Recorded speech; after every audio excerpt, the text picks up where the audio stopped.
Je n'ai pas tué ce garçon. J'étais là pour le sauver.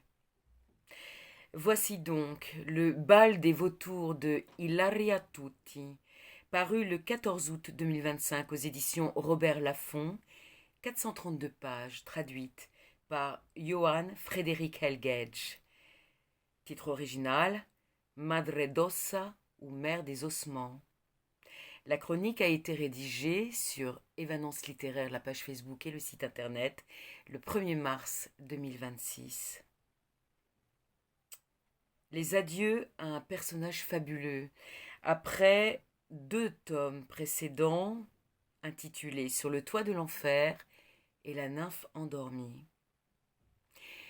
Région du Frioul, dans le nord de l'Italie, entre mer Adriatique et Autriche, terre d'ombre et de brouillard, terre de passage, de brassage des peuples, de mélange des cultures, de perpétuation de croyances millénaires où paganisme et christianisme sont mêlés à jamais, où les légendes les plus anciennes perdurent en secret au sein de clans, de familles, de sociétés, préférant rester cachées dans l'obscurité, dans l'antre de châteaux ou monuments religieux, en des profondeurs inatteignables et insoupçonnables. Une réalité parallèle à notre monde pragmatique et matérialiste dans laquelle se fondent des milliers d'âmes, adeptes de l'histoire extraordinaire entourant la mer des ossements, tout en jouant au quotidien une comédie de la normalité. Ainsi, pour le commun des mortels, sont-ils invisibles. Mais pour une femme comme l'ex-commissaire Teresa Battaglia, même affaiblie et handicapée par la maladie d'Alzheimer, leur présence est perceptible, sensible. Nous retrouvons donc cette enquêtrice hors pair au bord du lac de Cornino, alors que le jour se lève, brumeux. Dans ses bras tachés de sang, un jeune homme mort. Massimo, son ancien adjoint, a reçu l'appel d'un inconnu l'enjoignant de venir sur place.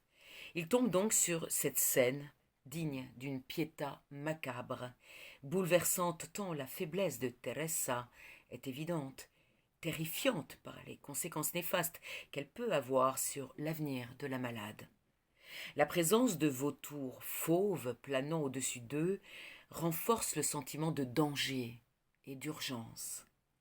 Vite, appeler les autres membres de la brigade ayant travaillé sous les ordres de la grande flic, aujourd'hui en bien mauvaise posture, d'autant plus avec sa mémoire en lambeaux et ses sautes d'humeur et réactions irrationnelles.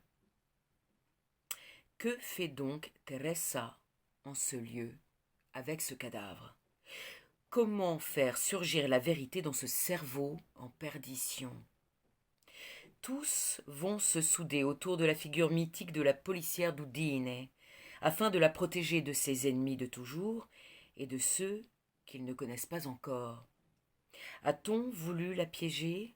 Est-ce l'acte d'un revenant de son passé dramatique? Est-elle perçue comme un péril par certains criminels, ignorant son état de santé et craignant toujours sa perspicacité légendaire? Nous assistons ainsi au crépuscule d'une déesse aux yeux de son équipe d'enquêteurs qui, malgré tout, réussit encore à écouter son instinct et à décrypter les signes et les comportements d'autrui. Victime d'une pathologie monstrueuse, très affaiblie, mais l'intelligence toujours aussi acérée et vive, malgré tout. Ceux qui sont à l'origine de la mort de ce jeune homme ne devraient pas sous-estimer notre héroïne. Elle sait écouter les voix d'hier, chuchotant dans les ténèbres. Elle sait détecter dans un regard, dans un geste, la vérité, l'essence des choses.